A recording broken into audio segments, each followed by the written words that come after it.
এই যে শুরু আমাদের প্রথম ব্লগ। আর লন্ডনের মতন শহরে শুরুটা আর কোথা থেকে হতে পারতো বলো, হাইড পার্ক ছাড়া?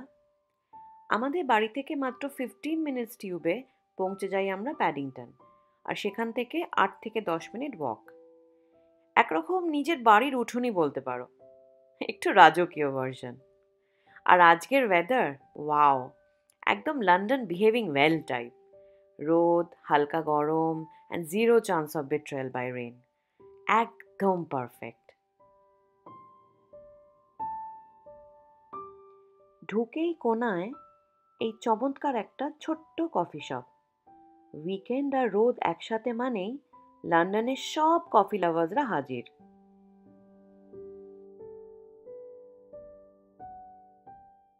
আর একটু এগিয়েই এই ফাউন্টেন এরিয়া। 1 ঘন্টা বসে রইলাম জানো, জাস্ট টকিং, লাফিং, chilling. No phones, no rush. আর এই ফুলগুলো, টিউলিপস, রোজমেরি, আরও অনেক কিছু। ওই এক্সোটিক নামগুলো ঠিক মনে নেই, বাট ওয়াও, এমন রঙের খেলা যেন হাইড পার্ক একটা live painting. Nature was clearly in a good mood.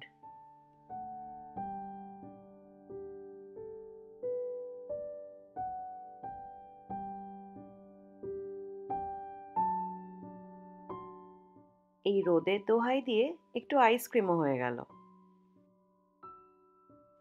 আর সেটা হাতে নিয়েই হাঁটতে থাকলাম আমরা দুজন, ট্যাপা আর টেপি। এই মনুমেন্টটা একটা tribute to John Hanning Speke, যিনি লেক ভিক্টোরিয়া অ্যান্ড রিভার নাইলের সোর্স খুঁজে পেয়েছিলেন। হাঁটতে হাঁটতে পৌঁছে গেলাম যেটাকে আমি বলি the heart of Hyde Park, আমাদের খুব প্রিয় এই লেক। লন্ডনের প্রথম সামারের ছোঁয়ায় চারিপাশে মানুষজন কি খুশি। কেউ কেউ বই পড়ছে, কেউ বন্ধুদের সাথে আড্ডা মারছে, কেউ যোগা করছে, আর কেউ তো খালি জলের দিকে তাকিয়ে জোন আউট করে বসে আছে। জলের ওপরে রোদের রিফ্লেকশন একেবারে সিনেম্যাটিক। লন্ডনের যত স্ট্রেস, নিউজ, ডেডলাইন্স সব যেন ডিজলভ হয়ে যাচ্ছে এই নীল জলে। অবশ্য একটু পরেই রিয়েলাইজ করলাম আমার আইসক্রিমটাও গলে গলে পড়ছে। কি যে ভালো লাগে এই বিউটিফুল অ্যান্ড কেয়ারফ্রি হাঁসগুলোকে দেখতে। আমাদের বাড়ির পাশের ক্যানালেও হাঁস দেখা যায়, বা ট্যাপা বলে রয়্যাল পার্কের হাঁসগুলো যেন আরও রয়্যাল। আশেপাশে কাউকে পাত্তা না দিয়ে বেশ রিফ্লেক্টিভ একটা মোডে ঘোরাফেরা করে।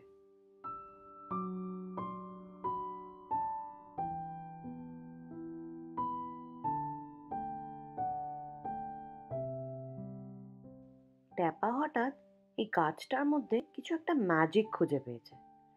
খুব ফিলোসফিক্যাল হয়ে কি যেন দেখছে।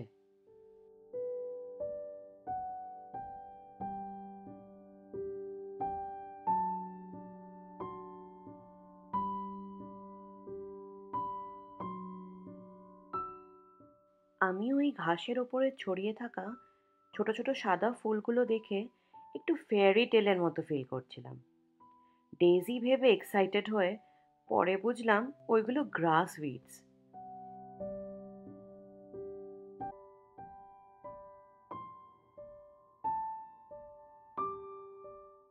আর একটু হাঁটতেই এলাম হাইড পার্কের এই পাশটায়, যেখান থেকে বাকিংহাম প্যালেস একেবারে পায়ে হেঁটে যাওয়ার মতো দূরত্বে।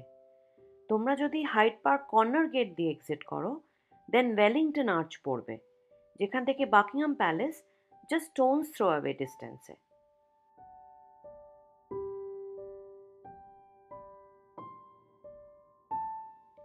আর লেকের অপোজিট সাইড দিয়ে যাওয়ার সময় চোখে পড়লো এই ডেক চেয়ার্সগুলো।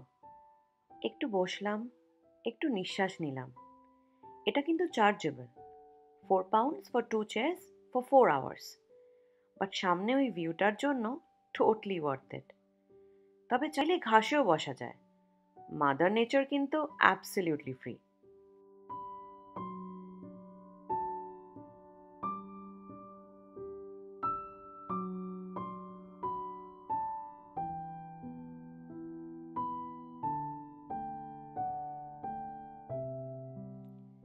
হাঁসেদের টাটা গুড বাই করে এবার আমাদের ফেরার পালা। হাঁসগুলো ততক্ষণে সেলিব্রিটি মুডে ঢুকে গেছে। সব ভিজিটার্সদের ফুল অ্যাটেনশন ওদের দিকে। বিকেলের পড়ন্ত রোদে চারপাশটা কি ভালোই না লাগছিল।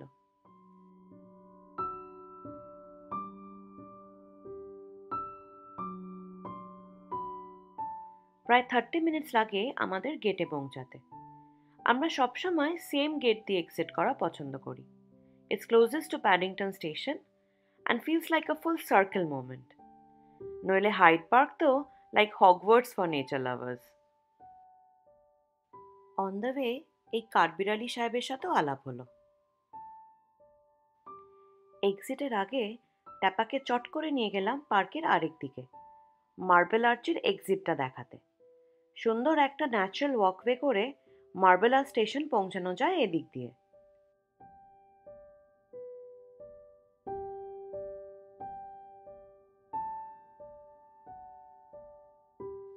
পার্কের ভেতরেই এটা একটা দারুণ ভিক্টোরিয়ান কটেজ। নাম হচ্ছে Buck Hill Lodge. Perfect insta location.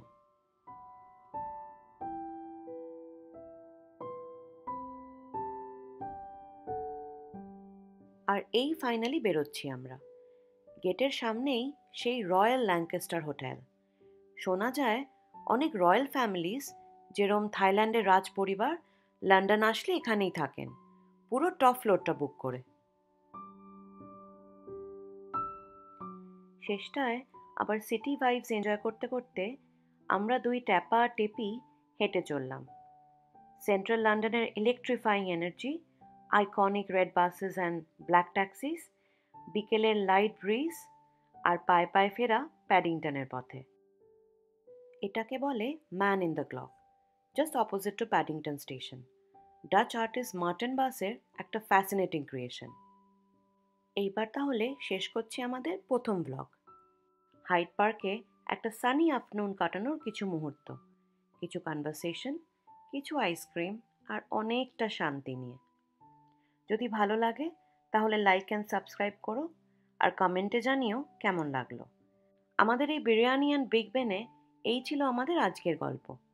এক টুকরো লন্ডন, দুজোড়া বাঙালির চোখে। আবার দেখা হবে তাহলে নতুন কোনো দিনে, নতুন রাস্তা ধরে, আর সেই পুরনো হাসি নিয়ে।